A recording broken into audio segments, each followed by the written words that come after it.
yang tewas dalam peperangan pertama, kedua, ketiga, keempat. Mereka pergi bertemu dengan negara yang kalah, menyatakan tujuan mereka untuk menghancurkan Islam total.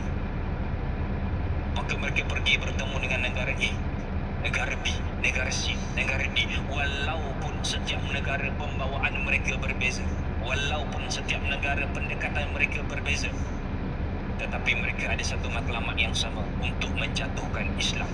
Dendam mereka kepada Islam itu masih lagi ada, sebab rakyat melihat tentera mereka kalah dengan orang Islam. Rakyat mereka melihat pemimpin mereka kalah dengan orang Islam. Padahal sebelum tu rakyat melihat orang Islam berada di bawah. Tapi saat ketika itu mereka sangat malu, kerana bagaimana pemimpin boleh kalah dengan orang Islam yang satu ketika dulu kita menindas mereka.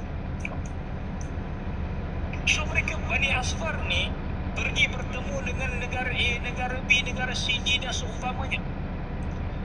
Setiap negara yang cuba menentang Islam, yang ada dendam dengan orang Islam, mereka akan menghasut untuk menyertai mereka. Disebabkan itulah kata Nabi SAW pada muka surat 37, nanti boleh balik baca. Sebab itulah sabda Nabi, pada hari itu seluruh pasukan musuh mereka bersatu di bawah satu panci. Pada saat itulah seluruh musuh mereka bersatu di bawah satu panci. Setiap panci itu mereka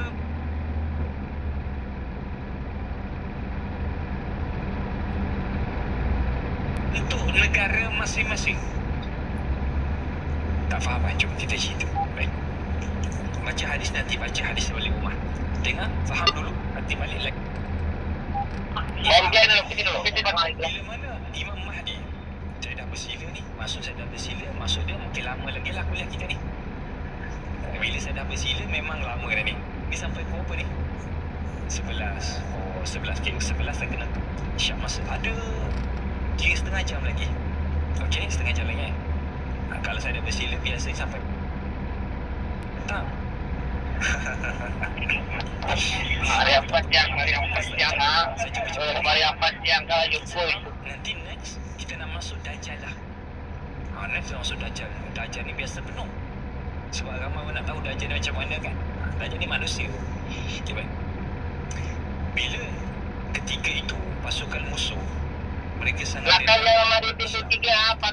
sign agreement, MOU, untuk bersatu di bawah satu kumpulan walaupun mereka berlainan negara.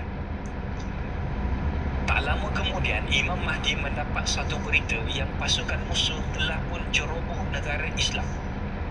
Padahal dah pun lama mereka dengar Islam mendapati musuh tak berani nak ceroboh negara Islam. Mereka tahu kekuatan ini Tempat yang meledak tadi. Nah, bukan dengan kekuatan Islam ni. Jadi pintu 3 semua pagi jap. Okey, mau pergi saya boleh dipati. Kalau mau pergi pulang nanti dulu dia nak pojok. Tetapi satu pagi Imam Mahdi mendapat satu berita yang dua tempat orang Islam, dua tempat penempatan orang Islam dimasuki oleh musuh dan ditakluk oleh musuh. Maka Imam Mahdi menghantar satu sepan untuk pergi menyiasat siapakah mereka yang berani menakluk negara Islam. Di manakah negara itu? Negara itulah yang disebut sebagai A'mak dan Dabek. Di mana tu muka surat 39. 39. Baca muka surat 39 di bawah sekali. Saya nak bagi faham. A'mak dan Dabek. Boleh semua. A'mak dan Dabek terletak di kawasan berhampiran kota Halab ataupun di Aleppo, bahagian utara Syria dan perbatasan Turki. Mana dia apa? Sepadan Syria dengan sepadan Turki. Di situlah A'mak dan Dabek. Itu milik orang Islam. Total milik orang Islam pada hari ini pun kita tengok dalam peta siapa yang menakluk kawasan itu, siapa yang tuan kepada kawasan itu, orang Islam, Turki Islam, Syria Islam. Tapi tiba-tiba mereka mendapat satu berita yang musuh masuk di kawasan A'mak dan Dabek. Nama tempat A'mak dan Dabek. Nama tempat. Jangan tanya Ustaz bawa ke pergi umrah tempat ni, tak bawa. Kita pergi ke Madinah ni di Turki. Jauh kita pusing. Tempat ni kita tak bawa. Bila sampai di A'mak dan Dabek, ada penempatan tapi tak banyak. Musuh masuk di A'mak dan Dabek. Musuh membina kubu pertahanan mereka. Rupanya ketika itu bila spy sampai di tempat itu, bila spy sampai di tempat itu, spy Islam. Mereka mendapati rupanya di situ sangat banyak tentera musuh yang telah pun bersiap sedia, yang telah pun sampai di bumi A'mak dan Dabek. Ribuan khemah didirikan, ribuan tentera telah pun siap bersenjata. Dan kata spy tadi mengatakan kepada Imam Mahdi, 80 negara yang berada di situ. Dan setiap sepanduk itu mewakili sebuah negara. Rupanya ada 80 buah negara yang nak menentang orang Islam pada hari itu. 80 buah negara nak menentang orang Islam pada hari itu.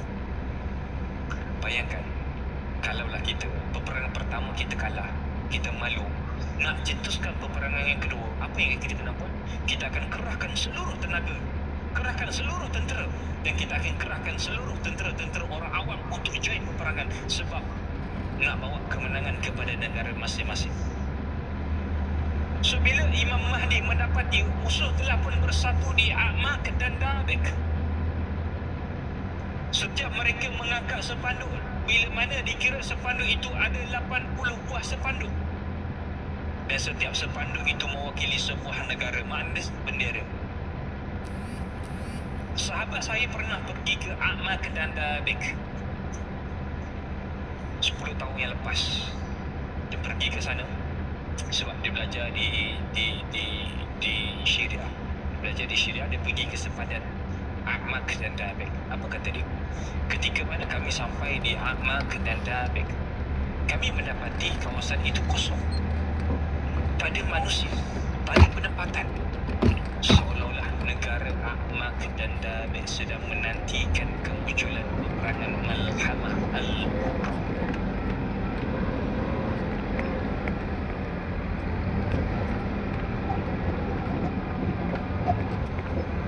Tempat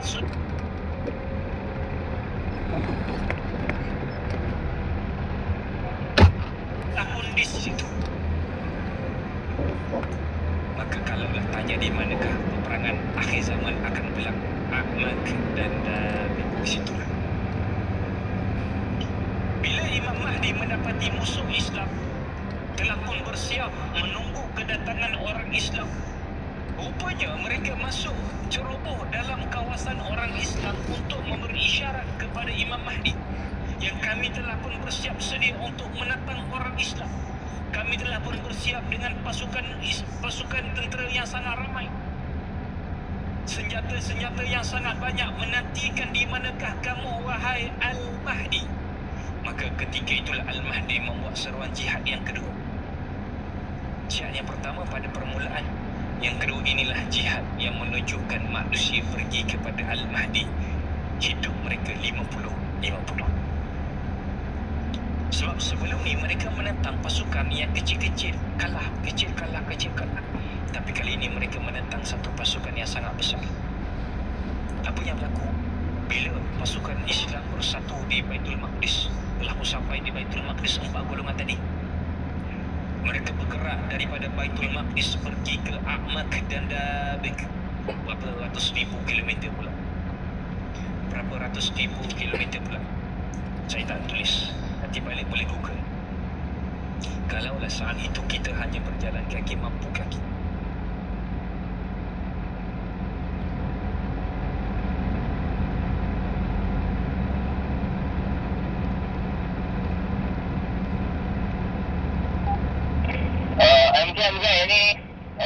MJ ini pati boleh pergi lengke.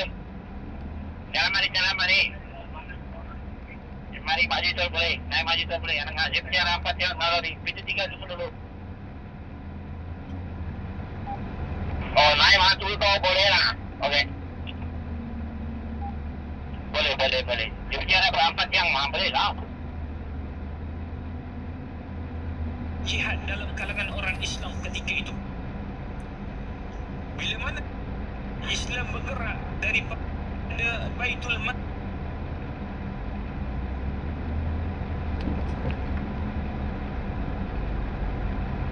Maqdis pergi ke Amak dan Dabek. Sesampai saja orang Islam, jangan tanyalah banyak kali mana mereka berhenti mesti.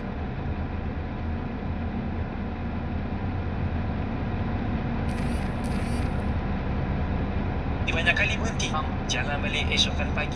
Begitulah permusafiran mereka. Mungkin puluhan bulan, mungkin ratusan di Amak dan Dabek. Kata para ulama, Ada empat yang masih kayu kuih. depan ke belakang tidak.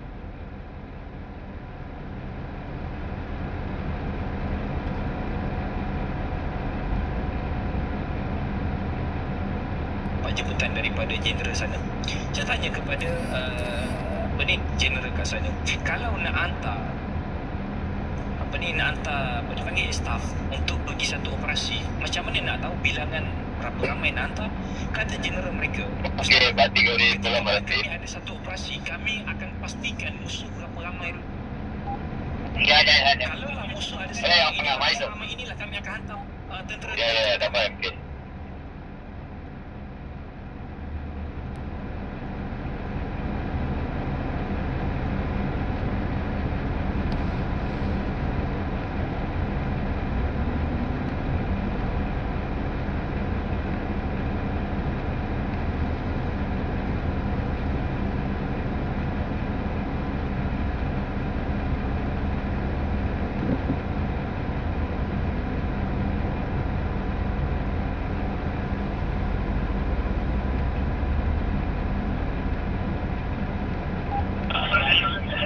Kuih jambatan lampu tunggu lampu habis tiga tunggu dulu ha.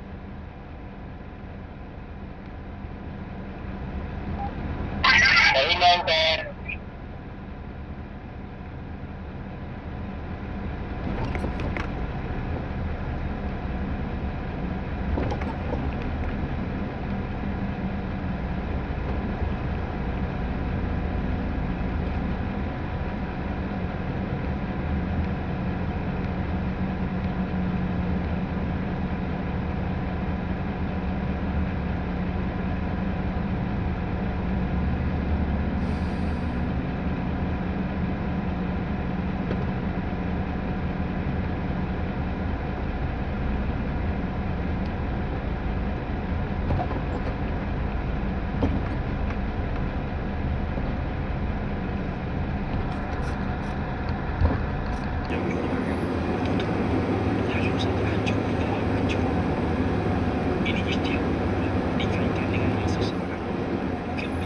Mati boleh anak tadi. Semakin dahsyat perang itu, bukan dahsyat di bumi, tapi dahsyat juga di langit. Apa jenis bina Okey. itu akan tercetus daripada semua Kenapa tiba di jalan tadi? yang matahari bila mana Ini tinggal lalu kami mesti ada telefon lah. Jangan tak boleh masuk. maka pergi hari kedua, pergi hari ketiga, begitu seterusnya. Kerana mereka masih lagi jaga pandang. Anak tadi. Tidak berperang. Kita masuk Jalan. boleh lagi kan? Kita kena Di mana saya kau malah kau kayu tu yang mana? boleh lagi. Okey. Salli ala Sayyidina Muhammad wa ala alihi wasallam. Qasrah 40. Qasrah 40 kita membincangkan berkaitan dengan hari-hari berlakunya peperangan Malhamah Al-Kubra. Sejujurnya, kalaulah kita bincang betul-betul berkaitan dengan peperangan akhir zaman, dia mengambil masa tak lama 1 jam. Tapi oleh disebabkan masa 30 minit daripada sejam, saya cuba syokkan, saya cuba ringkaskan sedikit lah. Tapi intisari itu insyaAllah akan dapat. Allahumma salli ala Sayyidina Muhammad. Bila Islam dah sampai ke Madinah, Mari aku Imam Al-Mahdi mendapati 1/3 daripada orang Islam mereka cabut lari, meninggalkan medan perang pada hari itu.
So bila mana 2/3 mereka duduk dalam kumpulan, di depan sekali komando Islam adalah Imam Al-Mahdi, maka pasukan musuh yang sangat ramai, yang tak mampu nak dihitung berapa ramai pihak musuh, ucapan pertama pihak musuh kepada Imam Al-Mahdi, wahai Imam Al-Mahdi, keluarkan daripada kumpulan kamu sekumpulan manusia yang sebelum ini mereka berpihak kepada kami dan pada hari ini mereka berpihak kepada kamu. Faham tak maksudnya apa? Maksudnya apa? Wahai Imam Mahdi, keluarkan sekumpulan manusia yang pada hari ini mereka berpihak kepada kamu, yang mana sebelum ni mereka adalah pihak kami. Maknanya bila Imam Mahdi keluar, akan ada kumpulan-kumpulan manusia yang tidak beriman. Bila Imam Mahdi keluar, dia masuk Islam, dapat hidayah daripada Allah. Dia pula yang memperjuangkan Islam, dia pula yang ke depan yang memperjuangkan Islam. Lagilah geram orang ni. So ucapan pertama pihak musuh sebelum melakukan peperangan, keluarkan mereka, biar kami hancurkan mereka, biar kami binasakan mereka. Maka kata orang Islam, tidak, sama sekali, kerana kami akan berperang bersama-sama. Kami akan berperang bersama-sama. Bila mana begitu, langkah yang kedua, mereka mengeluarkan 3 orang ataupun 5 orang daripada tentera musuh. Sekarang kalau dia ada bunyi dengar, boleh masuk hospital atau boleh itu melepas daripada tentera Islam untuk menunjukkan kekuatan masing-masing. Maka berlawanlah one by one, satu demi satu. Orang pertama berlawan. Ada yang kau jabatan, ada yang kau jabatan ah. One by one. Sebab Ada yang kau jabatan. menunjukkan kekuatan masing-masing. Saya nak tunjuk hebat, nak tunjuk hebat. Dalam medan perang ni nak tunjuk tak ada masalah. Sebab nak menggerungkan pihak musuh. So bila mana mereka memerawat, Boleh masuk hospital atau boleh itu nak kalau dia ada bunyi ah. in the end, pada akhirnya Islam LP 500 terminal tentang sekejap mana? 500 terminal tentang.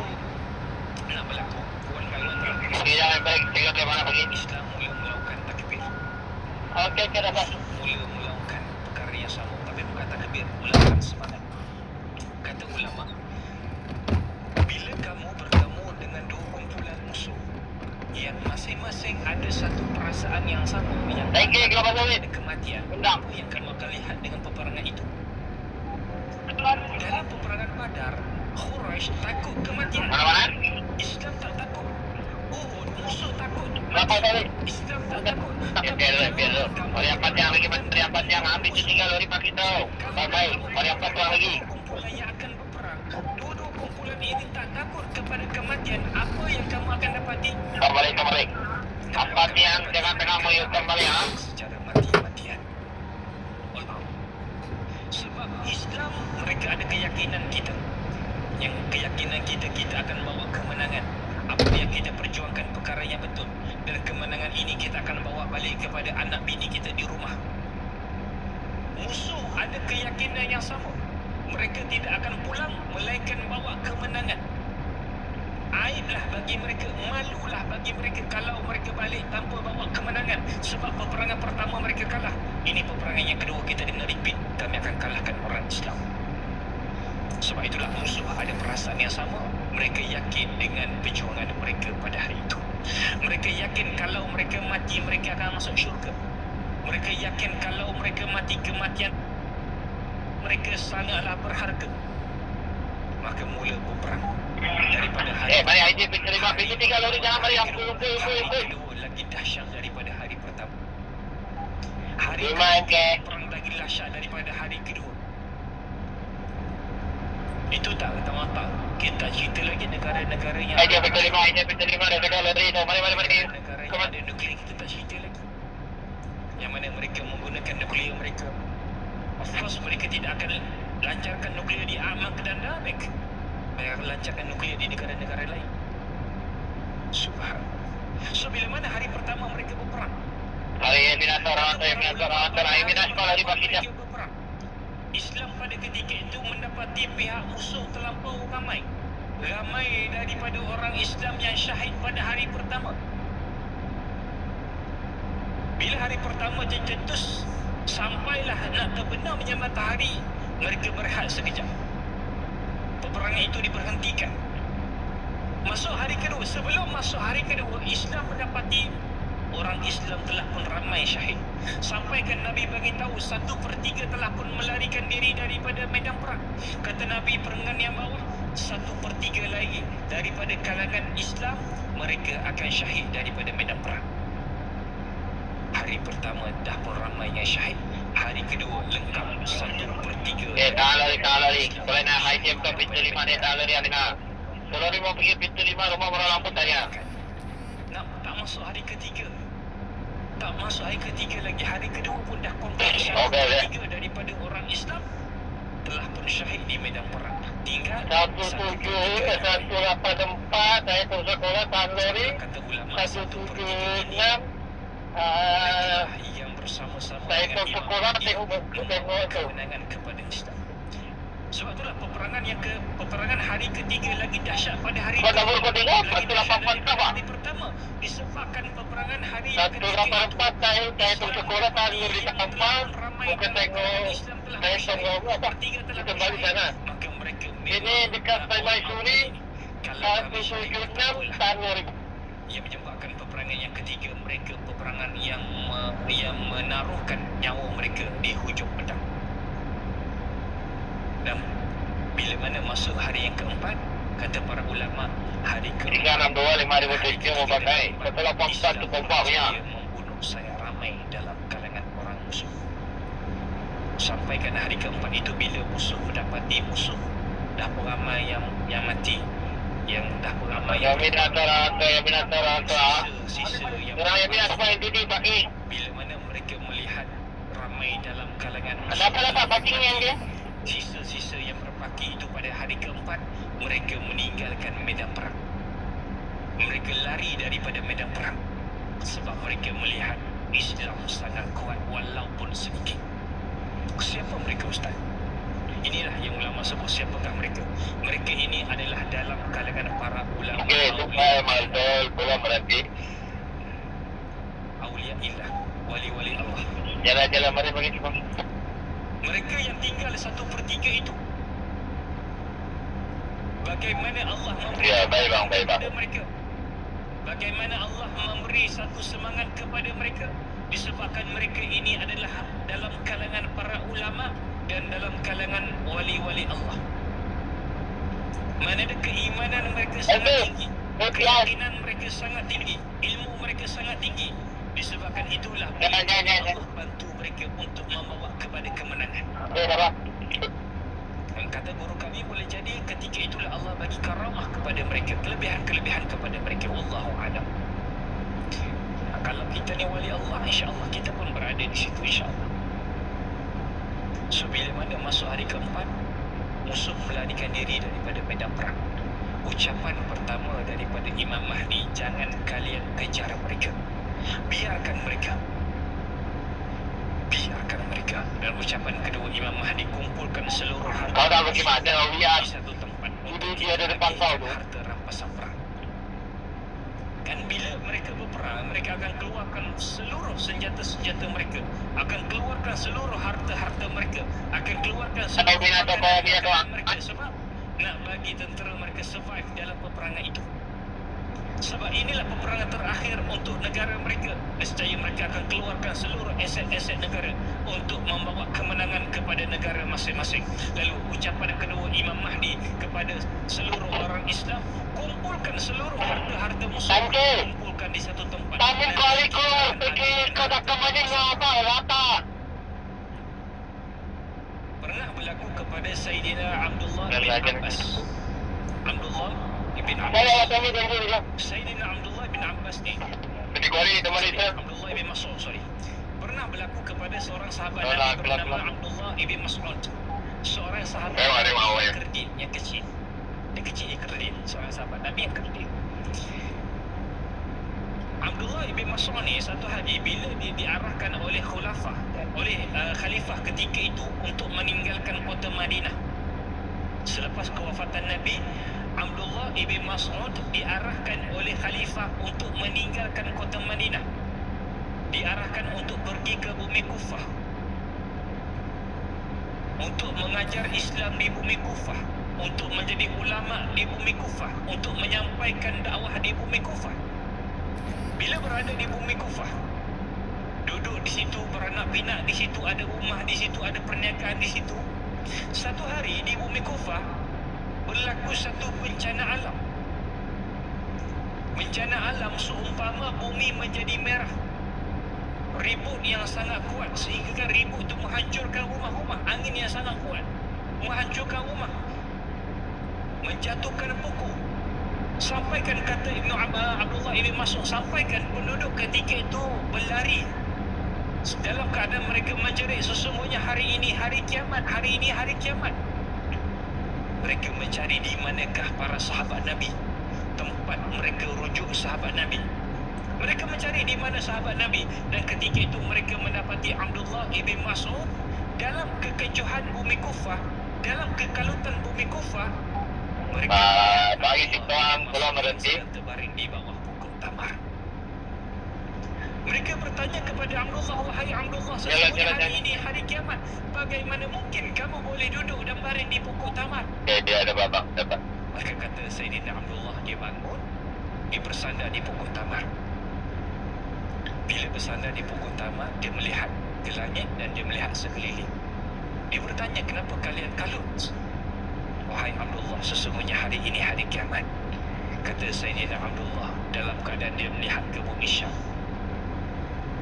Dalam keadaan dia melihat ke arah bumi Syam, dia mengatakan, sesungguhnya kiamat tidak akan berlaku selagi mana harta rampasan perang tidak dibahagikan. Adakah yang kamu maksudkan, wahai Abdullah, peperangan? Na'am, peperangan. Adakah itu peperangan Malhamah Al-Kubra? Na'am. Tengok orang yang belajar ilmu akhir zaman, berlaku satu bencana. Relax. Sebab itulah 10 tahun yang lepas, bila, kalau ingat-ingatlah, Malaysia dilanda satu asap debu yang terlampau kuat, jerbu yang terlampau kuat. Duk masuk DM ni, Ustaz, Dukhon dah keluar ke? Dukhon dah keluar ke? Saya dekat Mesir. Sudah, Dukhon dah keluar, saya kena balik Malaysia sebab nak kiamat sama-sama dengan keluarga. Sebab apa dulu ni cerita dulu masa saya belajar dulu, masa di sekolah rendah. Sekolah rendah ni biasalah ustazah dia sebut pasal kiamat. So apa yang saya tahu kiamat ni, sebab saya tahu hari kiamat bila. Saya tahu hari kiamat bila. Ini inklusif lah sikit. Ni saya tak pernah bagi tahu tempat lain. Tapi kat sini je lah walaupun tengah live. Antara kelebihan yang Allah bagikan kepada kami tahu kiamat bila. Kiamat akan berlaku pada hari Jumaat. Kami tahu Jumaat yang mana, wallahu alam. Tapi kami tahu daripada kami dah tahu kiamat hari Jumaat, kiamat hari Jumaat. So bila mak saya decide untuk hantar saya ke asrama, saya takut apa? Takut kiamat saya duduk jauh dengan mak. Di Kelantan. Dia bicara Jumaat, Haji berterima kasih. so setiap kami saya akan call, datanglah habis sebab kiamat nak sama-sama saja gua. So pada hari Jumaat saya akan tengok, saya akan bangun pagi-pagi lepas subuh, saya akan tengok matahari ni ada ke tak. Dululah. So itulah kefahaman orang-orang dulu. Tapi bila kita belajar sebenarnya, kalaulah kita belajar ilmu akhir zaman, bukan semudah itu matahari nak terbit daripada barat. Bukan semudah itu Dukhon nak keluar. Bukan semudah itu. So bila bayangkan, kalau ini berlaku kiamat ke tak, kalau ini berlaku kiamat ke tak. So samalah dengan kita pada hari ini. Kita nak mengetahui bilakah hari kiamat, sebenarnya itu susah. Tapi Allah bagi tanda-tanda kepada kita untuk kita dan anak-anak kita berhati-hati dalam menjalani kehidupan kita pada hari ini. Baik. Bila keadaan begitu berlaku, kata Sayyidina Abdullah Ibn Mas'ud, dia hebat. Dia seorang yang hebat, seorang sahabat Nabi yang telinga dia tak ada sebelah. Dipotong oleh Abu Jahal. Disebabkan ketika berada di bumi Mekah, ada salah seorang sahabat Nabi yang memberi satu tawaran, siapa dalam kalangan kamu yang nak baca Quran di bumi Kaabah, berdekatan di Kaabah, siapa yang berani? Maka Abdullah Ibn Mas'ud yang kredit angkat tangan, aku berani. Sahabat takutlah sebab dia kecil. Tanpa tunggu lama dia berlari ke Kaabah. Dia kecil berlari ke Kaabah. sampai Kaabah dia baca Quran. Tak sempat habiskan bacaan Quran, Quraisy kerumun dia, pukul dia, sepak terancam dia. Datang Abu Jahal dengan Abu Lahab memotong telinga Sayyidina Abdullah ibn Mas'ud. Dan peristiwa itu berlaku kepada Abu Jahal mati dalam peperangan Badar. Abdullah ibn Mas'ud memotong telinga. Dia kata kepada Nabi, "Ya Rasulullah, telinga dibalas dengan telinga." Suatulah Nabi bagi tahu, pada hari ini telah pun mati salah seorang Fir'aun di zaman aku. Itu cerita panjang lah. Saya masuk cerita tu habis macam tu saja. Baik. So, bila mana Imam Mahdi mengarahkan seluruh orang-orang Islam mengumpulkan harta rampasan perang di satu tempat, bertindang-tindang harta rampasan perang dihimpunkan oleh seluruh orang Islam. Dan yang akan membahagikan harta rampasan perang itu adalah orang yang paling adil, Imam Al-Mahdi. Ini letak-letak pintu 3 mulut mau pergi lengket. Harta itu akan diberikan kepada anaknya. Seandainya anaknya telah Okey, pasti balik ke. Alam kali. dan diberikan kepada isteri. Dapat. Dan seandainya seluruh ahli keluarganya telah pun syahid, maka harta itu akan dimasukkan ke dalam Baitul Mal. Dibahagikan harta rampasan perang oleh Imam Mahdi. Setiap orang dapat berapa juta nilai yang mereka dapat, sangat banyak. Sebab tak ramai 2/3 yang perang. Setiap daripada mereka memegang kata Nabi. Seolah ulama bagi tahu, bila Nabi cerita berkaitan dengan kisah akhir zaman, seolah-olah Allah tunjukkan kepada Nabi gambaran sebenar berlaku. Bila Imam Mahdi memberi harta rampasan perang masing-masing, dalam keadaan mereka memegang harta rampasan perang masing-masing, tiba-tiba mereka mendengar satu suara yang tak tahu daripada arah mana. Suara yang mereka dengar sangat jelas. Suara itu menyatakan, "Wahai mujahidin Islam, sesungguhnya Imam Al-Mahdi, sesungguhnya Al-Masih Dajjal telah pun keluar. Dan pada hari ini Dajjal pergi akan bergerak ke rumah kalian masing-masing." Pada saat itulah seluruh tentera-tentera Islam yang ada harta rampasan perang di tangan mereka melepaskan harta rampasan itu, bergerak ke rumah masing-masing menjadi kayu luar kawalan. Sebab mereka tahu bila kemenangan ini berpihak kepada orang Islam, tak lama nanti Al-Masih Dajjal akan keluar. Balik ke rumah masing-masing untuk siasat bagaimana anak bini mereka, bagaimana iman isteri mereka, bagaimana iman anak-anak mereka, bagaimana keimanan ibu ayah mereka di rumah yang sedang uzur. Adakah masih lagi beriman ataupun dah mulai kufur kepada Allah? Mereka mencampakkan harta rampasan perang. Harta itu tidak ada apa-apa nilai pada hari itu, melainkan iman yang ada dalam diri setiap manusia ketika itu. Tapi Imam Mahdi menggunakan kebijaksanaannya. Imam Mahdi menggunakan kebijaksanaannya. Apakah kebijaksanaan Imam Mahdi? Imam Al-Mahdi tabayun dahulu cerita itu. Tabayun ni apa? Siasat dahulu. Cerita itu benar ataupun palsu. Bagaimana Imam Mahdi tabayun? Imam Mahdi menghantar 10 pemuda, yang mana pemuda ini mahir dalam berkuda. Nabi sebut kuda dengan jelas. Yang mananya tanya ustaz, ada teknologi tak pada zaman tu? Allahu a'lam. Tapi Nabi sebut keluar. Boleh jadi ada sebab teknologi ada sebab yang tak ada. Boleh jadi. Boleh jadi juga sebab ada satu saintis. Saintis yang bukan Islam, tapi kajian kita boleh tengok untuk pengajaran untuk kita. Ada seorang saintis 5 tahun lepas dia buat satu kajian. Saya tak ingat berita mana saya baca. Dia mesti ingat. Saintis dia buat kajian. Dia buat kajian bumi ini akan sampai pada satu zaman, satu tahun akan jatuh satu nuklear. Sebelum jatuh nuklear itu, nuklear di angkasa dia akan bertemu. Bila mana nuklear yang bertemu itu jatuh ke bumi, dia akan memadamkan segala teknologi yang ada di atas muka bumi. Segala elektrik yang ada di atas muka bumi akan terpadam. Okey, dah pagi. Kajian ni benar ataupun palsu? Sebab tenaga-tenaga yang hari ini, kalau lah sama tahu, tenaga-tenaga ini dihasilkan daripada air. Air itulah dihasilkan sebagai tenaga. Tapi kenapa Okey, dah pagi. pada ketika itu tidak ada Allah alam. Jangan. Mari nak sebab kerja kau yang biar rotan itu. Akan melatih 7, akan melatih 10. Okey, dah pak. Yang mana kata Nabi 10 pemuda ni mereka mahir dalam berkuda. Bahkan Nabi sebut, aku kenal nama mereka. Aku kenal nama ayah mereka. Bahkan aku kenal warna kuda yang bakal mereka naik. Tiga perkara yang Nabi tahu. Aku kenal nama mereka. Aku kenal nama ayah mereka. Dan aku kenal dan aku tahu warna kuda yang mereka naik. Subhanallah. Apa yang berlaku seterusnya? Nanti kita akan sambung siri yang akan datang. Boleh? Jadi betul boleh sambung siri sebab saya masuk lagi Maju tu lagi kan? 10 minit lagi. Jangan hari rawat aja punya pencerita dia. Okey, Tuhan, tak apa. Teruskan bergerak.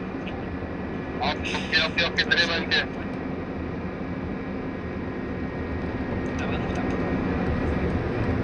Sabar. Cantik. Okey, boleh duduk. Jom. Itu saya tak lagi tadi kan. Boleh buka muka surat 35. Perenggan yang ke-3 dan ke-4 daripada bawah. Itu cara bacaan kitab. Cara baca kitab perenggan yang ke-3, ke-4 daripada bawah. Okay, Mina sekolah lari mana? Di jalan-jalan ya, Mina sekolah lari jalan. Daripada atas. Mari apa nak masuk? Dalam muka surat 35 dah pun dia. Kelapa tahu ya. Dah. Kan 30 tahun. Jangan, Mina nama sekolah lari jalan. Pemerintahan Imam Al-Mahdi.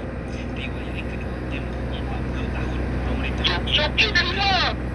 Cuma yang mana satu Allahu'alam. So kita tengoklah perjalanan kita pun daripada Baitul Maqdis nak sampai ke Aleppo. Berapa bulan nak boleh ke sampai tu. Lepas tu nak patah balik. Berapa bulan pula masa berbagi. Di situlah. Dan ulama kata mungkin 30 tahun. Ulama kata mungkin 80 tahun. Tapi beza tanda besar dengan tanda kecil. Tanda kecil kiamat, kalau dia berlaku jangka masa yang sangat lama. Tengok tanda kecil dah berlaku 1400 tahun. Dan akan terus berlaku dan terus berlaku. Kalau tanda besar kiamat takkan sampai 100 tahun. Itulah cakap jaminan ulama, takkan sampai 100 tahun. Tempoh keseluruhan tanda besar kiamat berlaku. Contoh kalau waktu tu Imam Mahdi kalau kita masih lagi umur 20, insya-Allah kita akan bertemu dengan kiamat. Tapi doakanlah supaya kita tak bertemu dengan kiamat. Ada soalan lain? Kita tak ada insya-Allah. Nanti ingatkan balik saya, kita sambung pada muka surat berapa ini? Muka surat Dah, 2,5 jam abang malu ni. Jalan. Yang belakang-belakang saya dah bagi tahu dah tempoh peperangan Apa? keadaan umat Islam, 1/3 yang lari daripada medan perang, 1/3 yang mati, 1/3 yang selamat. Kisah saya itu dulu daripada saya. Tadi sekali saya tahu ada yang tak cukup lagi buku kan. Nanti kita akan tengoklah macam mana yang kita boleh tolong. Tak tahulah yang mana tak cukup tu, cuba tengoklah. Tapi kita dah cuba order. Kalau sampai lah dia cukup kan. Cuma saya ada bawa lagi dulu naskah buku bagi ibu dan ayah yang nak dapat satu naskah Tamai Akhir Zaman dulu. Naskah Tamai Akhir Zaman dulu ni saya bawa juga. Kenapa? Sebab dia membincangkan tanda-tanda kecil kiamat. Dalam milahnya membincangkan apa itu tanda kecil kiamat. Kita berada di fasa yang mana. Sama sekarang kita berada di zaman di mana berapa banyak tanda kecil kiamat yang dah berlaku. Berapa banyak yang belum berlaku. Dan satu lagi buku Tamai Kemasyar. Dalam buku Tamai Kemasyar ni adalah silibus kita nanti. Habis saja Tamai Akhir Zaman, kita akan bincang Tamai Kemasyar, InsyaAllah. Tapi itu mungkin lambat lagi.